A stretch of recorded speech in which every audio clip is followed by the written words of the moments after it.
It's turning. It's turning. Looks like we're on. Hello. Hello, Facebook. Hello. Hello. Facebook. Hello, YouTube. And YouTube. I guess Twitter's on there too. So, yeah, showing that we're on. So, welcome to the pre-show. Cool.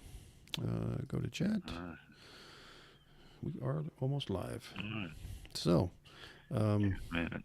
I take it we don't have a guest tonight because I haven't planned for one. We don't have a guest. Okay. You know, I told you last week about the couple that I met playing golf, and I was there arranging Tuesday, and the guy Mike comes and says, "Ron." And I said, "Well, hi." And he said, "I want you to meet my son." He said he came out to visit us, and so I met his son, and he and his wife and his son went out and played golf.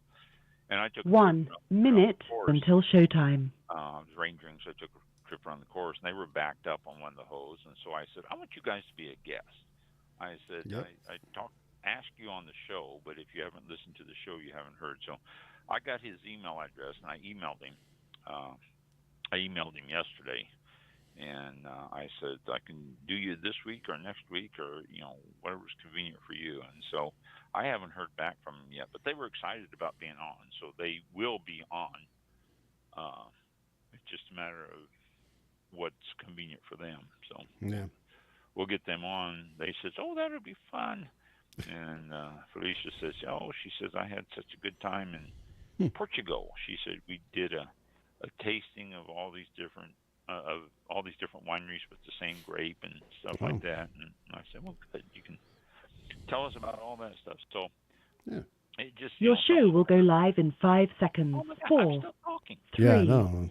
2, All of a sudden. 1. Oh, I forgot to do the countdown. Oh, hang on. There we go. This is All About Wine, the talk show dedicated to the wine industry since 2009. Featuring winemaker, cellar master, vineyardist, and tasting expert, Ron. Basically, what we're trying to do on this program is just trying to educate people and trying to make wine less confusing and more friendly. From coast to coast and around the world. We really have had some neat people on the program. I love that. Post your questions and comments during the live show on our Facebook page at www.facebook.com/allaboutwinebtr. Again, that's www.facebook.com/allaboutwinebtr. And now, All About Wine is on. Here we are. Here's Ron. Yeah.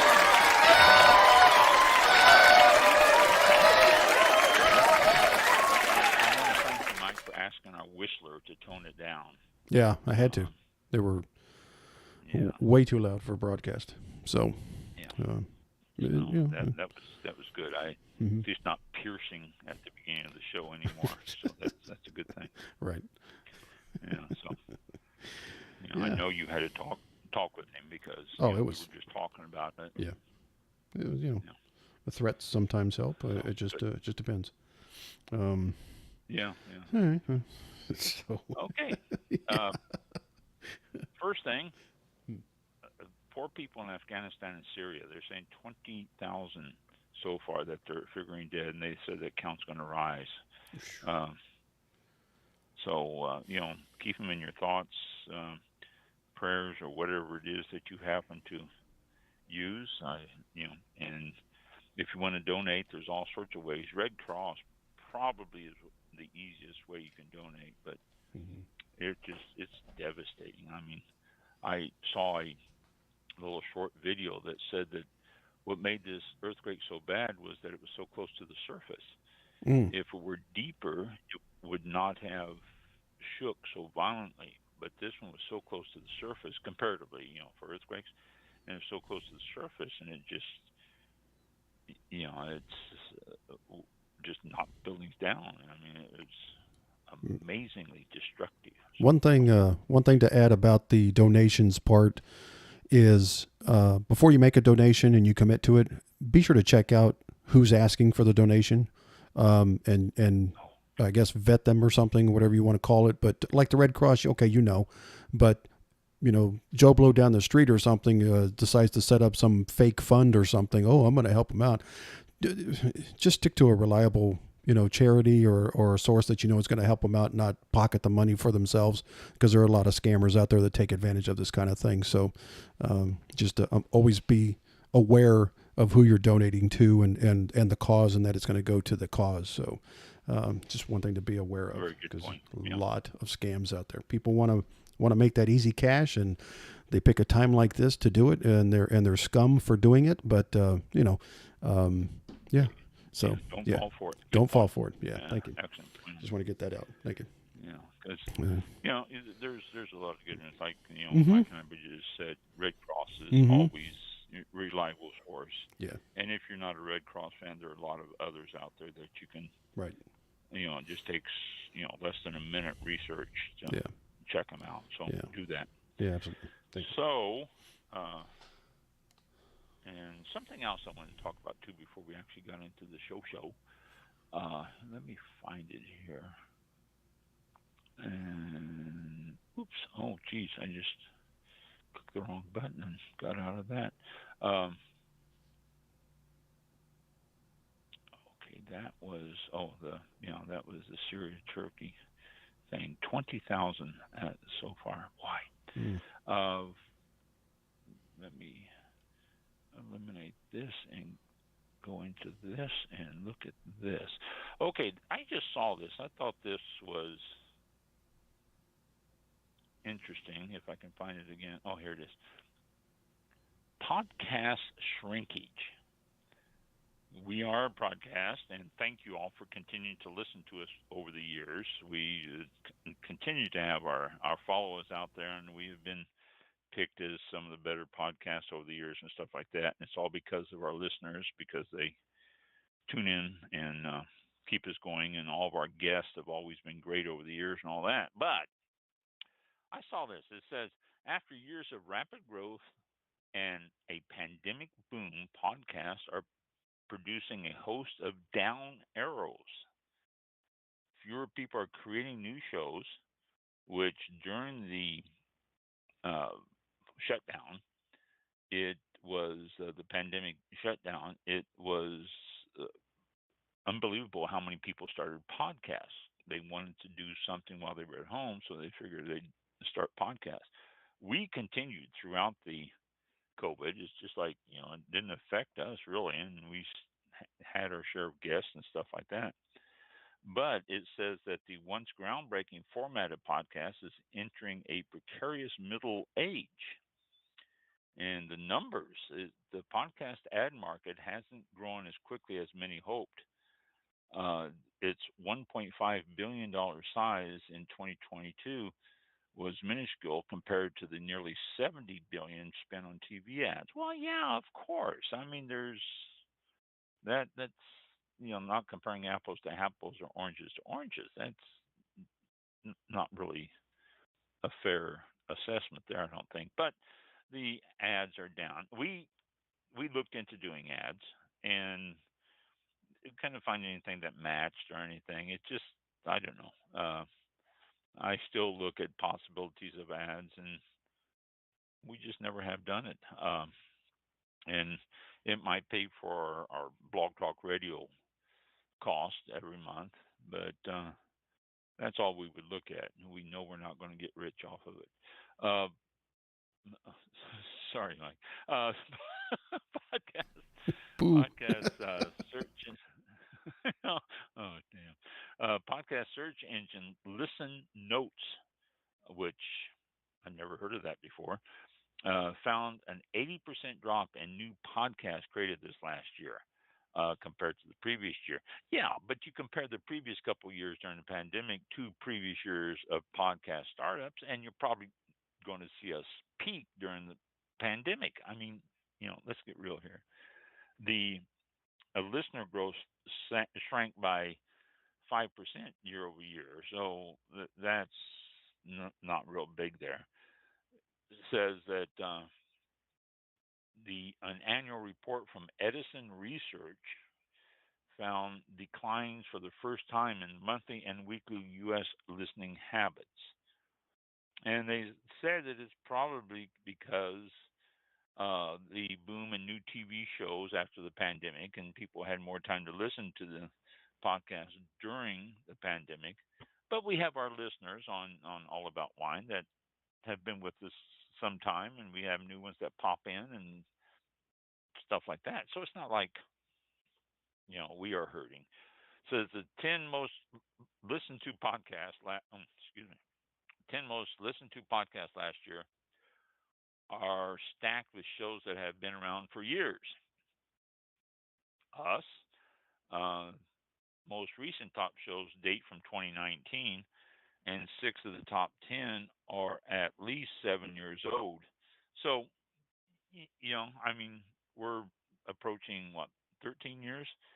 So we've been around, we've got our listeners, and we've got the people that know about us and look forward to us and listen to us on archives.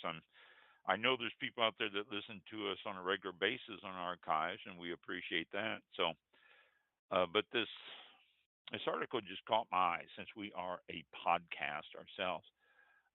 So uh, it says that the Edison uh, group said that the data shows 74 million weekly listeners in the U.S. last year. Oh my gosh, 74 million weekly listeners. And they said that it's hurting. I think that's a pretty good thing for podcasts, considering how many podcasts are out there. You have a few that get a lot of listeners, but 74 million, that's a good amount of people. So podcasts, they say, are hurting. All About Wine is not. Thank you for keeping us in the go on all that stuff, and we appreciate it. This is a big drop on podcasts from last year. It's mostly because of one episode shows.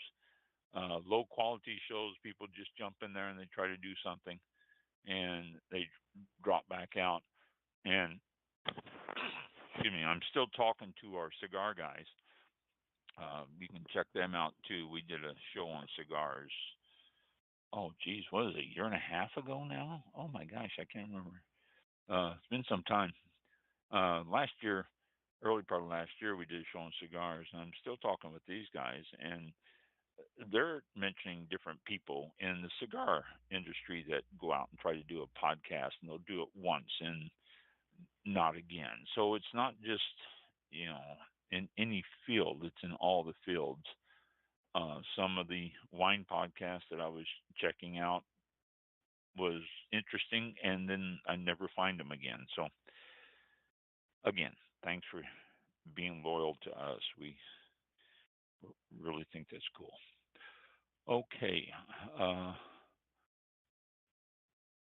let me go into this tab. Let me find some of the things I want to talk about on this. There we go. My throat, for some reason, is really bad today, so I'll try to get as much talking done as I can before I fade out and won't be able to say anything. Then Mike will have to take over and finish the show. Hmm. Okay. Uh-huh. uh, or not. Excuse me. Wow. Something that caught my eye here: wine behaviors of ages 21 to 39 beverage alcohol consumers, and there's that's a big group. Consumers under age 40. Uh, it was a survey sent out, and they said that most of them drink alcohol 2 to 3 times a month, or even more often. There was 631 people responded to the survey, and they were pretty much divided. They said between 21 to 29 and 31 to 39, and pretty much evenly by gender. Female respondents were 58 versus 43% male, or 42% actually to get your perfect percentage. But it says that the frequency of weekly or more often of drinking wine was 30%, 2 to 3 times a month, 33%, and about once a month, 16%. Less often or never was as high as 21% for wine, as opposed to 17% less often than never for beer and 20% for spirits. So wine was less often or never up there higher than the other two, which really surprised me. I expected wine to be sipped on more often than the others, but you know, although wine and spirits tend to fall pretty much even all the way through. Weekly or more often, wine 30%, spirits 30%, 2 to 3 times a month, wine 33%, spirits 34%.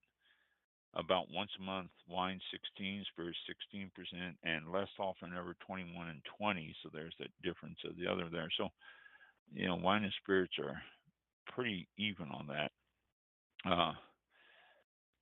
Of the preference groups, the weekly plus consumption by type, the 74% prefers beer if they're going to drink. Now, this is, again, you have to realize this is broken down pretty much even between male and female and age group. Surprising that beer popped up so high. Wine came in at 49%, and spirits came in at 15%. So wine does have a good showing in there. It's a drink that doesn't fill you up, and it doesn't get you drunk as quickly, and it's probably a go-to drink for a lot of people because of that. Wine consumption specifically here, says that the net change in consumption, 20-year-olds or 20 to 30 are drinking 16% more wine, whereas the 30 to 39 is drinking 8% more wine. So it's a moving up category. Those in the 20s were most likely to report increased consumption frequency over all types of beverages, though. Whereas it's notable that increased consumption frequency of wine among the 21 to 29 was equal to their increased consumption frequency of spirits. So again, spirits and wine just hang right in there together. The category that I thought was interesting was this particular one, the better for you wine purchases and interests. This is an interesting category that you don't see too often. Respondents were asked to indicate their purchase history or interest in better for you wines, defined as lower in alcohol, calories, carbs, and sugar than in typical wines.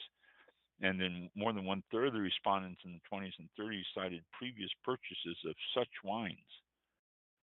So interesting. The findings align with previous studies that have shown that the higher purchase incident of better for you wines jumps up higher for those under 40 than in the higher 40, 50, 60 group. So that was really interesting. The sometimes buy in the 20s, 37% interested, and buy 39% in the 20-year-olds. 8% tried it, not liked it, and no interest. 16%. 30-year-olds, 36% sometimes buy it, 39 interested, and then 7 and 18 in the other two categories. So pretty much even there across the board on people. Another interesting category that they showed here was the organic and sustainable wines. The 20 to 29 found that organic grapes were very important, 28%, and somewhat important, also 28%, whereas the 30 to 39, 21%, very important, 29, somewhat important. That is in the organic category. The sustainable category, 20s, 31%, and 27 on very and somewhat, and the 30s, 24 and 32 on the very and somewhat important. So these are categories. This is what's driving a lot of our current, I don't want to say fad, but yeah, current fad, current thing that is really selling some of these things. They're looking for the sustainable practices, and they're looking for the organic and stuff like that. And it's showing in not just the grapes, not just in the wines that they buy, but also in the wines that are being made out there, which is a big category. If people are going to buy them, they're going to make them, and that will create even more of a market for them. It's the old catch-22. You make them, they're going to be, going to be bought and going to be sold. So, interesting little wine opinions is what it was. Let me see what that is from. Trying to see what that's. Yeah, just wine opinions. I don't see anything else that. Just wine opinions. So, drinking habits. It just covered that 21 to 39 age group. So, if you're 40 to 100, then it didn't check you. But a lot of times they're saying that 29 to 39-year-old, or 20 to 39-year-old, or 21 actually drinking age to 39-year-old is the biggest consumption group and the biggest buying group right now. Who knows? A quick little thing here: corkage fees. I mentioned corkage fees, I believe, last week. What corkage fees, if you're not familiar with them, if you have a wine that you like, that's personal to you, and you're going to a restaurant and you want that wine served to you instead of buying it since you can't get at that restaurant or something like that, restaurants charge what they call corkage fees, where you take the bottle in there, you give it to the sommelier or to the waiter or whatever, and say, we want this served, and they charge you a fee to uncork it and to present it to you and to pour it and all that stuff. Now, I've been in restaurants years ago, and corkage fees were $10, $15, and I thought that was a little ridiculous at the time, because I'm bringing the wine in and everything, and all they're doing is pouring the cork out and pouring me a glass. But I got used to it, and when you go into fancy restaurants or stuff, the corkage fee is really pretty common. It offsets the fact that they're not selling their own wines, which typically are marked up 3, even 4 times. So the corkage fee helps offset the fact that they can't sell their own wine. Well, San Francisco Bay Area is average price on corkage fees now has jumped up to $50. What? Yeah, $50 if you bring your own in. Many places used to be 15, and they're jumping up to 30 now, double that, which 30 seems to be the norm. And fancier restaurants are going 50 and even as high as 65. And the French Laundry, we talked about that. What was it, last week? A couple of weeks ago, we had a guest on, and she said that we were talking about French Laundry, which is a very exclusive restaurant in, I want to say St. Helena, but they might be in Yountville there. I'm not sure exactly where the border is. Their corkage fee is $200. Oh my gosh! I mean, that's you're going to drop a, a lot of coin there when you go to the French Laundry anyway. I mean, that's a foregone conclusion. But for $200, you can buy yourself a nice wine there, and you're in the heart of Napa, so it could probably be a lot cheaper to buy another wine instead of bringing in your own, unless you really, really want to have your own for any special occasion. But $200 is the corky tree now at French Laundry. That's just, when I saw that, I was taken aback, as they say. So, but if you are concerned about corky trees, or if you are going to a restaurant where you want to take your own wine, call first. That is always the prudent thing to do. If you call first and find out what they charge for corky trees, then you won't be shocked, or you might want to change your mind about taking your own. It just, the wine lists are, in most of the restaurants, are very good, and it's almost insulting, I think, unless you really, really are close to a bottle of wine that you want to try, to bring in your own instead of buying it from the restaurant. So there you go. That's my opinion. What's this? There, let me give you a quote here. A Paul Inban, owner of the Morris restaurant in San Francisco, which is a high-end restaurant there, says, I quote, when people bring in wines to these restaurants that really care, that hurts, emotionally as well as financially.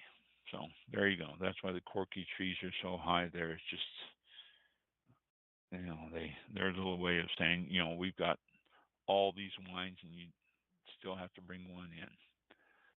So call first, though. That's really, from all that, call first. Another report, that time of year when they're coming out with all sorts of reports and stuff and everything, the slow of winter, and so they start doing surveys and stuff. Another report states that the wine industry is slowing down. The report found that the wine industry continues to fail at capturing the Gen Z and millennial market. And they feel that's the only area for growth in American wines, is to grab that market. The biggest growth is happening in the 70 to 80-year-olds. Yay for them. And, let's face it, the 70, 80-year-olds are mostly on limited income, and they aren't going to be around for a long time. So the wine industry really has to start looking at picking up the youth market, and that's where it's going to sustain the businesses, and that's where it's going to continue to grow. And it's not right now. The sad thing is, it's not catching on. The report suggests that young drinkers aren't getting into starter wines. The ultra affordable mass bottles of under $15 aren't being bought. Sales of bottles above $15 are on the rise, and sales growth for high production wineries selling under $15 bottles of wine are dropping off quite a bit.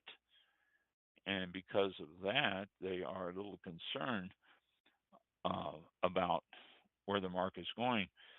The affordable reds and whites are being picked up by youth. They aren't picky. They aren't looking at any particular type. Most of them stick to the cheap wines that are sweet and they're looking at hard seltzers and canned wines and canned cocktails. And so these things are catching on, but it's not really the wine market, the bottles that the wine industry has sold for ever. And it says that uh, the survey noted that 35% of 21 to 29-year-olds drink alcohol, but not wine. 5% of the consumers now abstain from alcohol entirely. So it is concerning. It is concerning. The Gen Zs and millennials, like I just read in that survey, spirits are right there with the wine market.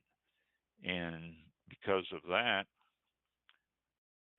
the wine market can't bust into it and start bringing more over to them. So it's a challenge. They are full of words and full of ideas and full of things to do, and nothing's working. So the things that they're trying now, and I just mentioned that in that survey that I just was telling you about, is the organic and sustainable and the uh, uh, biodynamic. I couldn't think of the word. And the biodynamic and stuff like that. These are the things that they're trying to push out there to let the youth know that these are the things that you ask for, and we're doing this, and so start buying wine. So if you're one of those groups listening to the show, touch out, grab other stuff. It is interesting that you can find things that are really much better for not a whole lot more money. And once you start trying them, you're going to start getting hooked on them. I guarantee you. I have a granddaughter who likes wine, but she likes sweet wine. She's 21 years old, and she likes sweet wine, and she prefers those sweet drinks. And it she's she's part of the generation on Starbucks, and not just Starbucks coffee, but Starbucks drinks, which give me a coffee with a shot of vanilla and a shot of this and half cream and whipped cream and sugar and and they're not coffees, but they're just sweet drinks. And because she grew up on stuff like that, and a lot of the Gen Z has grown up on the Starbucks sweet drinks, the transition to wine is to sweet. And this isn't a survey or anything I've done. This is an opinion, but I guarantee you that that's what has been swaying a lot of the people, young people, going into the sweeter wines because of all the sweet drinks, Starbucks, Dunkin' Donuts, or Dunkin', and all these that offer now, McDonald's even offer these sweet coffees and stuff. And so when they start going into wine, it's sweet that they prefer, and which is, I don't know, it's a start. I can't say something bad about it because they are drinking wine, so a lot of them are going into wines, but a lot of the winemakers find it insulting to be making sweet wines, and so they don't. So yeah, it's something they, I guess, if they want to start selling, might start trying to capture a little bit more of that market. Oh, this caught my eye here. The European Union, and that does include some, some of the best wine countries in the world. European Union said that in 2022, in fake wine, beer, and spirits, cost them $3.2 billion in lost sales. That's U.S. 3 billion euro, but $3.2 billion in lost sales from fake. That is staggering if you really start thinking about it. That's a lot of money to be losing to fake wines, and that's a lot of people out there that are buying fake wines thinking that they're good stuff. It's also affecting countries' revenue and VAT tax and excise duty tax and stuff like that. They said the excise duty tax is for the UK was, let's see, the estimates UK alcohol tax gap from 2020 to 2021 was $1.5 billion US because of fake wines and, well, fake spirits. I shouldn't just say wines. So, which, we say, oh, yeah, well, that doesn't affect me. Yeah, it does. It does affect you. It affects you because when they start losing money like that, they raise prices. And when they raise prices, then it does affect you because you're paying more. You're paying more for something that you would have paid less if they didn't have to make up for it. Well, while we're on the topic of millennials and Gen Zs, what does it take? Well, here's an article that I saw that I thought was interesting. They asked different millennials and Gen Z what it would take, and they had different opinions and different things, but one of them was, this is from Danya Deegan, who Director of Operations and Wine for Duck and the Peach in Washington, D.C., says a wine dinner and a trip or a trip to wine country or even walk into a wine store cost way too much money. We need to lower the prices on this stuff. Keep the events to the cost of affordable, around $20 a bottle.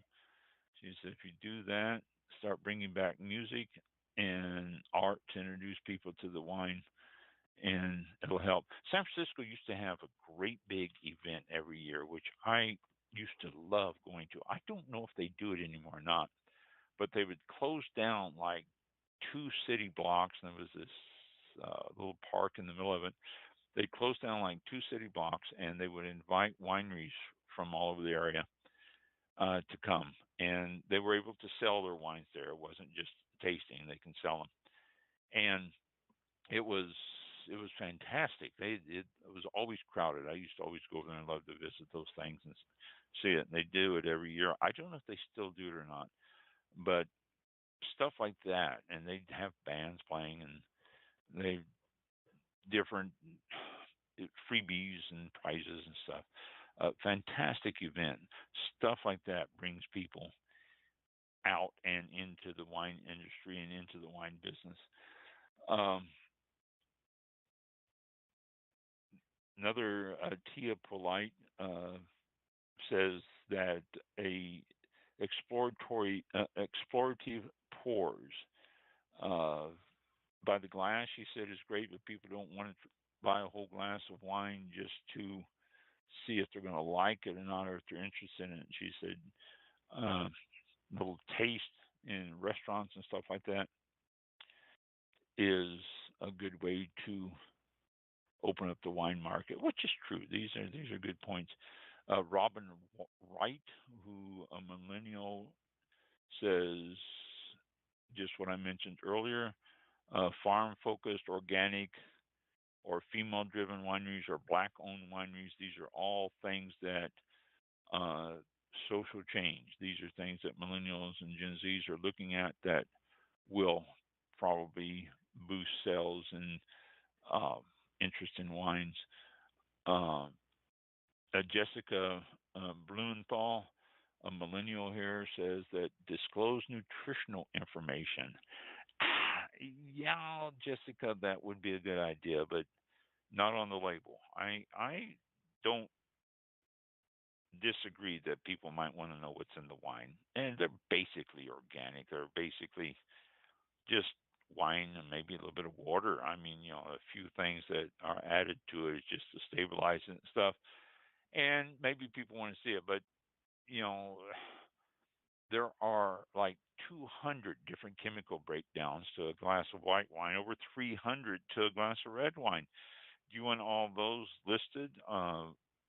We got 4 grams of this and 6 grams of that, and I mean that can get carried away on the label, or you can put that on your website, and you're going to be paying labs to break this stuff down, so and you don't know what half of them are anyway, and 99% of them aren't going to bother you as it is.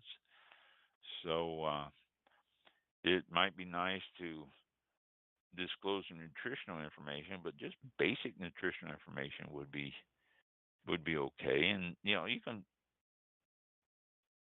I when I taught my wine class, I would say you want nutrition information, and I would just give a generic nutritional information for a glass of red wine and one for a glass of white wine, and it would apply to just about all of them. I mean, it didn't vary a whole lot.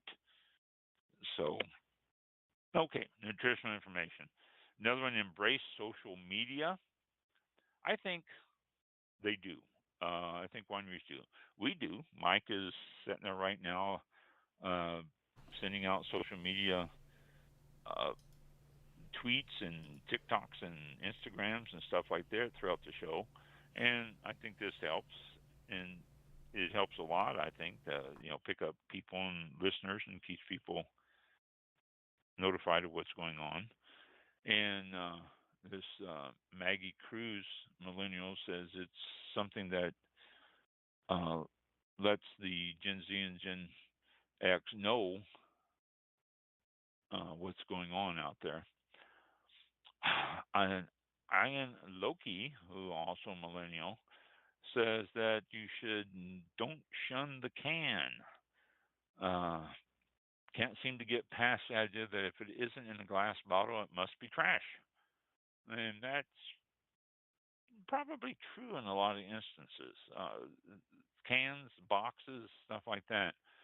You're seeing more and more wineries popping into those things, and because they are putting them in those things, uh, it's becoming more acceptable. But there's still a lot of people that aren't, and I don't think it's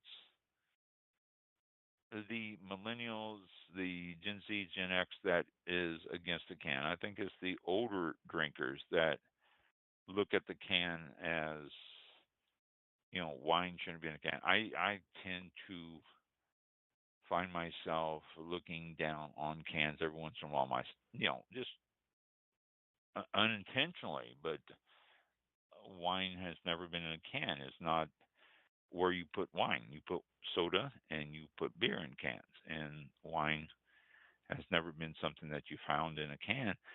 Now it is.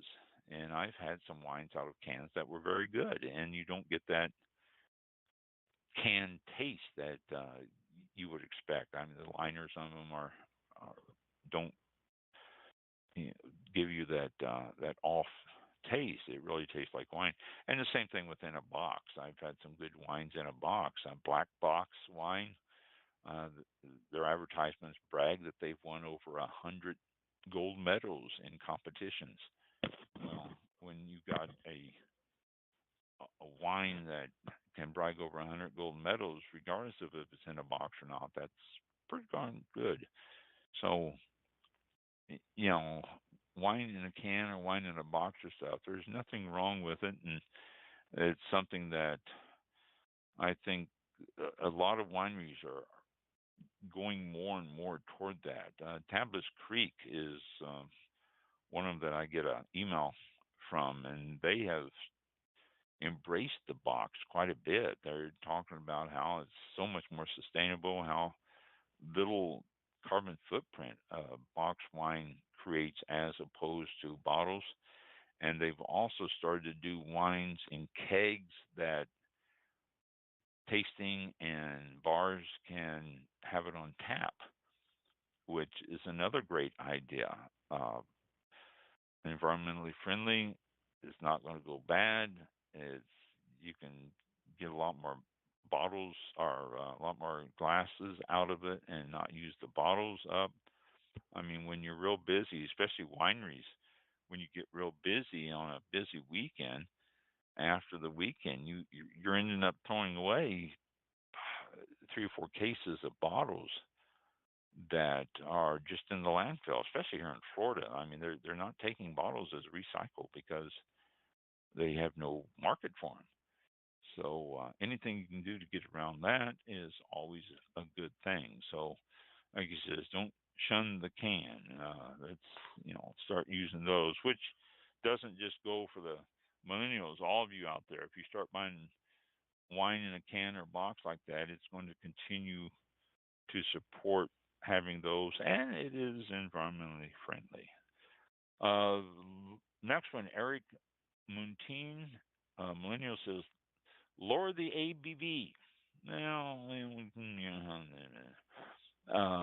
he cites the U.S. wine scene needs to broaden from the trend of higher and higher alcohol and take a page from storied but less well-known wines from cooler climates like Germany, Austria, and even New Zealand, and a fresher styles of winemaking. I think it happens, but yeah, the alcohol by volume, the ABV, which is alcohol by volume, can get a little carried away. It can go a little crazy.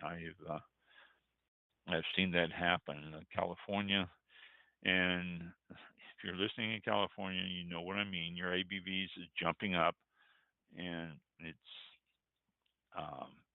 makes the wine just almost like a spirit. You can just taste some of that alcohol in there, and it starts getting, well, lower the ABV, he says. I somewhat agree with that. Justin Cosmina, millennial, says be transparent. Sustainability in wine is in, and he said let people know what you're doing in the vineyards and stuff. I think they do. I think wineries are pretty good about that stuff now. You get a bottle of wine, and you can read the stuff on the label. You can go to the website. You can ask them, or you can check out on the website. They always say contact us. You can contact them and say, what was in this wine? Can you tell me? And call them. A lot of wineries have their phone numbers on their websites, Facebook, stuff like that. They are very good about getting back to you. At least they have been every time I've contacted them.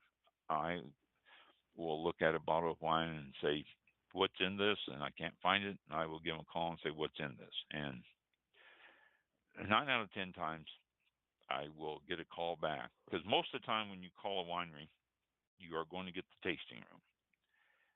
And most of the time, the people in the tasting room, the young man or young woman that's in there running, are working and starting in the tasting room, and then they go into other areas of the winery, and they don't know what's in the wines. They don't know much about it except what they have been trained to say when they pour a wine. So a lot of times they will say, I don't know, I'll have to get back to you. And like I say, 9 out of 10 times they do. I've had a couple of them that never have called me back. And it tends to be irritating, obviously, when trying to find out something. Emma Bertram, Gen Z, says, don't be snobby, which is basically what I was just saying. She's saying put the QR code on it and provide accessibility to tasting notes and all that stuff, or phone number. Call the winery. Embrace current trends. This is from Kristen Corville. Natural wines and orange skin contact wines. Yeah, those are two big things right now. They're not going to go away, but I think people are embracing those. They're not saying it on the label like you're normally used to seeing or something, but it's happening out there. Taylor Clark, Gen Z, says be relatable and inclusive. And we just got to going over that basically. Female winemakers, people of color, fun labels, stories, sustainable thought leaders.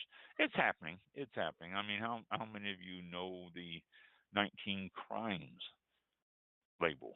The 19 crimes wine. That's interesting. They have the QR code on there, and you can read what the crimes are about the people and stuff like that. And you can go to the website. It tells you about it and everything. It's just really cool. And a lot of them are embracing that now. A lot of them are putting the QR codes on there to tell you the stories and tell you what it's all about. A lot of them are using the QR codes to contact into their website so you can check out the wines. And they're going on and telling you what all the stuff is in their wines and on their wines and all, which is a great thing. And then the last one here from Daniela Curcio, Gen Z, saying, don't take yourself too seriously. That's a good point. Wine's fun.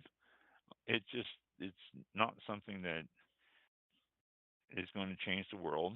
Well, maybe, but it's fun. It's a fun thing to drink. It's a fun thing to enjoy. It's a fun thing to discover the different ways of it. And if you just have fun with wine, you'll find it's going to be a lot more fun for you. It doesn't have to be a snobby, dark restaurant sommelier bringing you this wine, talking all about it, and you sipping it and all that. Sometimes it could be on the beach with a can and having friends and drinking wine there, or on the golf course having cans of wine instead of cans of beer and drinking it there. It's just a fun thing to enjoy. So, good point. Have fun with it. Don't take it too seriously. And lots of things there that I was saying that they can do on trends. I think they're doing a lot of them already. I don't think it's something that is new. I don't think that what they're saying there is that new. It's just, they asking for them to, embrace it even more. Okay, let me see here. Oregon Chardonnay celebration. Rahu makes a white turn. Oh, that's a cute lit. Actually, I am looking for some stories here that. Let's see, what's this? Oh. Oregon's in an uproar over underage liquor drops.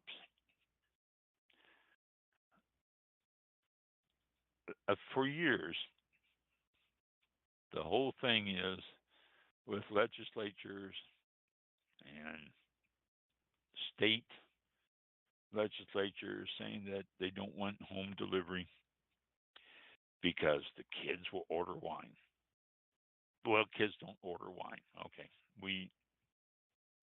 I think that's just so much BS. But Oregon now is starting to take a closer look at it, and they're saying that it's delivery. More rural and less populous areas are greater issues keeping alcohol out of the hands of minors. There is no uniform established procedure or authority for monitoring and embracing various types of alcohol sales practices during delivery to private home settings. Yes, there is. You're supposed to sign for it. All right. This is part of it. If it's not being signed for, then it's not the fault of the liquor industry. It's not the fault of the kids. It's the fault of the delivery service. Because they should go in there and say, here, I need your signature. And if some 17-year-old comes up to you, say, excuse me, can I see your ID? That's as simple as that. And if they say, I don't have one, then get your parents out here. I mean, and they're saying uh, Oregon said a total of 106 observations were completed by Oregon young adults in 7 counties, and 37% of the home alcohol deliveries were not compliant with ID checking requirements, including 2% that were delivered with no contact, just dropped off at the door. Whose fault is that? You know, and there they go. Well, the kids are going to get alcohol. You need the ID. Okay, you go into anywhere and try to buy alcohol, they are going to ask for an ID. It's just standard procedure, especially if you look young. And so Oregon's now looking at different legislation that's going to change the delivery. They said delivery services, FedEx and UPS, declined to answer any specific questions for this story, except for just general generic comments, such as FedEx Express and FedEx Ground use ID scan functionality for any delivery that requires an adult signature in the U.S. UPS didn't even respond in time for the story. This is, the standard procedure, and they do drop a lot of it off. I understand that. I've had wine dropped off here at the house, and no check of an ID or anything. Although the UPS driver and the FedEx driver that deliver here all the time know me, and so I would not expect them to have to see my ID every time.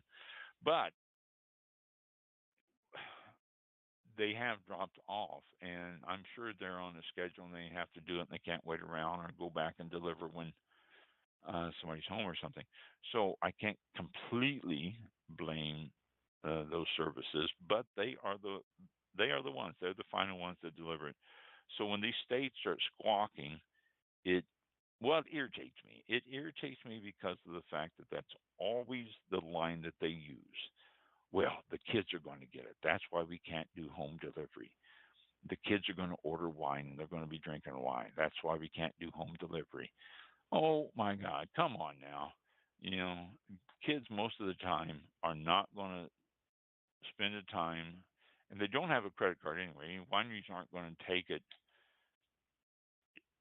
take an order unless you have a credit card, and you give them a credit card and tell them, I want a case of this sweet rosé sent to this address. They're going to say, well, what credit card? You give it to them. Well, kids most of the time aren't going to have a credit card, so they're going to use their parents' credit card, and they can get in a peck of trouble for that because you look at the receipts. What's this charge here?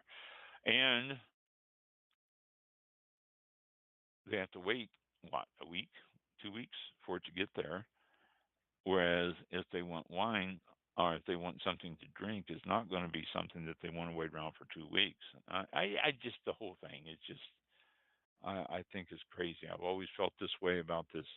Well, if the kids are going to get it. If the kids want something to drink, they're going to go down to the 7-Eleven or Circle K and stand outside, and somebody's going in and say, here's a 20. Can you pick me up a 12-pack or an 18-pack in there? And, there's always that person that say, sure, and go and pick it up and take it back out to them, and that's how they drink. But, and I don't think they're saying that the kids are drinking on this so much as they're just saying that they're being dropped off. And they took kids who were there to watch it, and they saw them drop it off. And,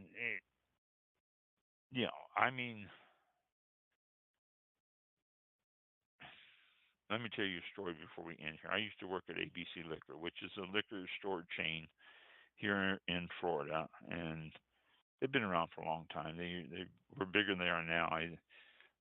They became ABC Wine and Spirits now. It just used to be ABC Liquor, but Wine and Spirits now.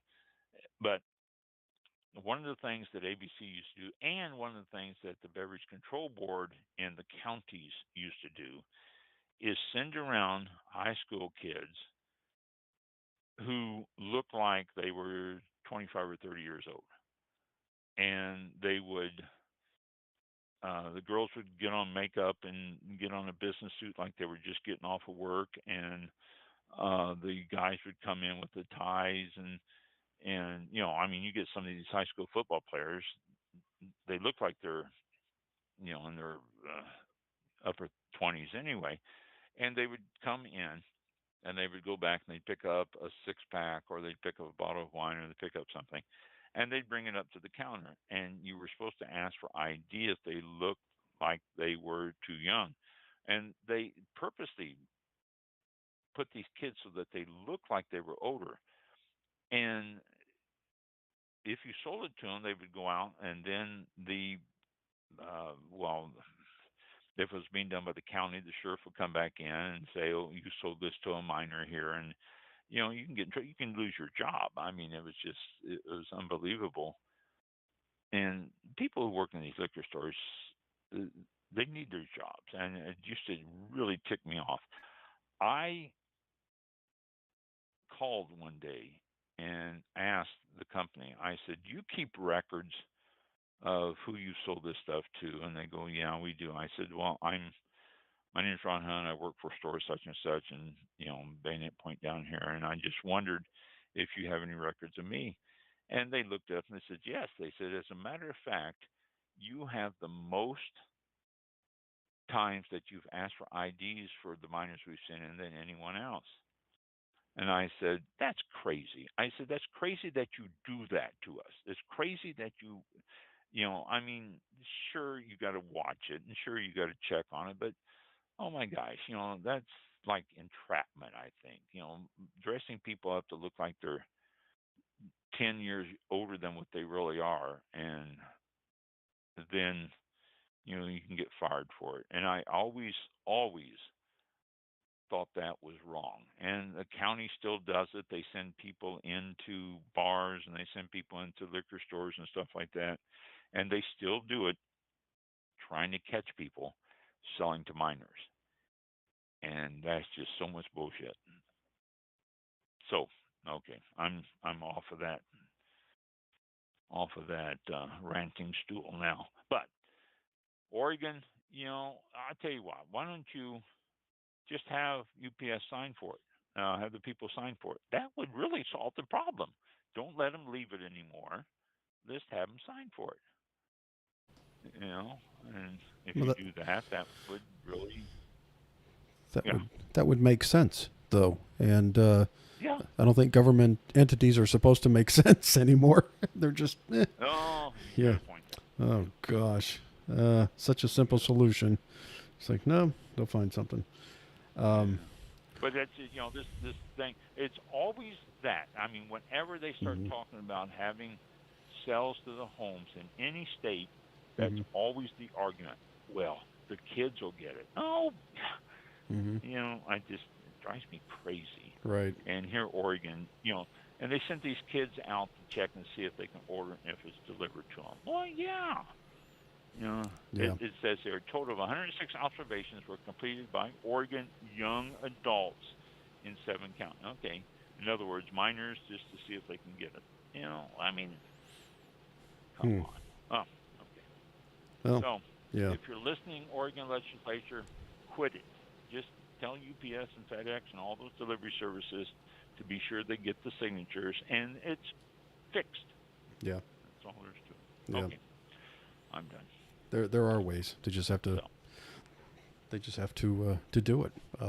Yeah. You mentioned have to do that it. we were before we're closing the show, and I looked up because I'm watching the stream version to see what's going out, over the internet, and I'm thinking, wow, it's barely 8 o'clock. It's like it was. I think at the time it was 7 or 8 till 8 o'clock, and you said before we end the show, and I go, wait a minute, we're like 8 minutes early. What's going on?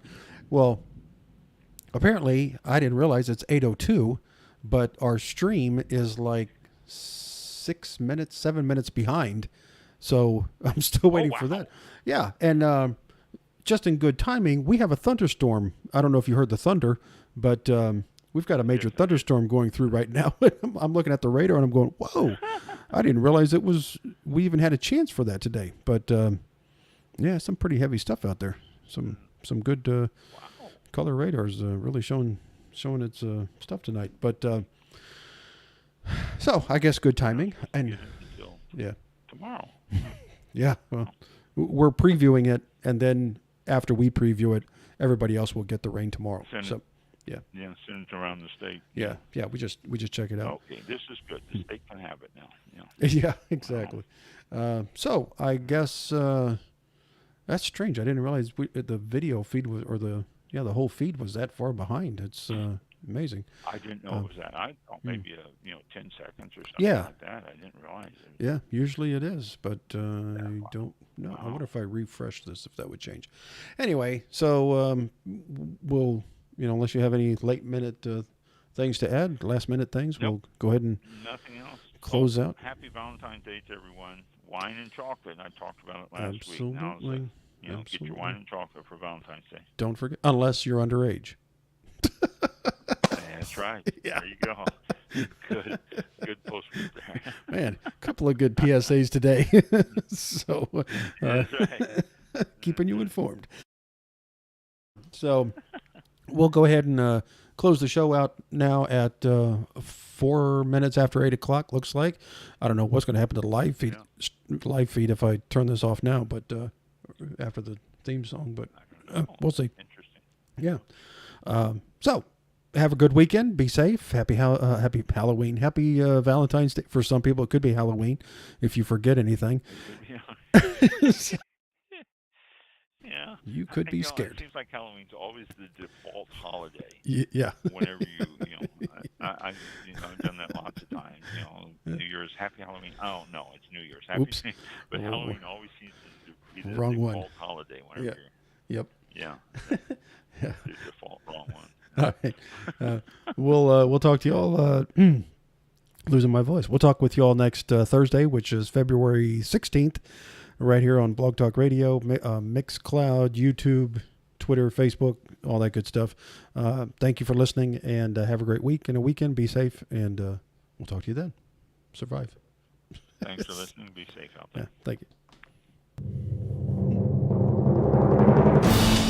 This concludes tonight's broadcast of All About Wine with your host, Ron. For show information, links to All About Wine on Twitter and Facebook, or to be a guest on this show, visit the show website at www.allaboutwinebtr.com. Archived shows are available for download on iTunes or on our show page at blogtalkradio.com/allaboutwine.